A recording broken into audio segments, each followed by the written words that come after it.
আসসালামু আলাইকুম। আপনারা সবাই কেমন আছেন? আশা করছি আপনারা সবাই খুব ভালো আছেন। আমিও খুব ভালো আছি। আজকে নতুন একটা রেসিপির ভিডিও নিয়ে চলে এসেছি। এই শর্ট ভিডিওটা অনেকদিন আগেই আপলোড করে দিয়েছিলাম।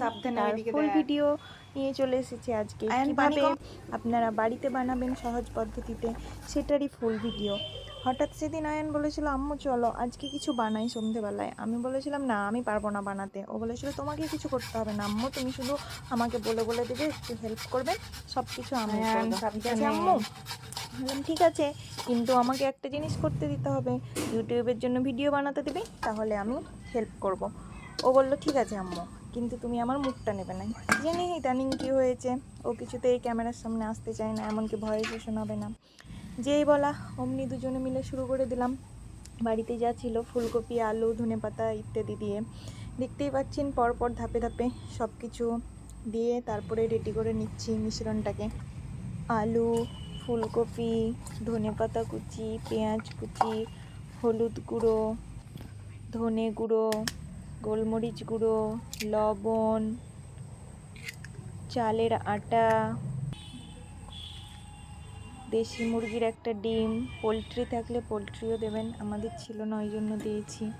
ভালোভাবে মেখে নিয়ে মিশ্রণটা রেডি করে নিতে হবে। আর এইদিকে কড়াইটাতে তেল দিয়ে ভালো করে গরম করে নিতে হবে। তারপরে যে মিশ্রণটা রেডি করা ছিল সেইগুলো একটু করে হাতে করে নিয়ে গোল গোল করে এই গরম তেলে ছেড়ে দিতে হবে। এদিকে আয়ান অনেকক্ষণ ধরে এত কিছু করার পর খুব ক্লান্ত হয়ে গেছে, ওই জন্য বলছে আম্মু এবার তুমি বানাও।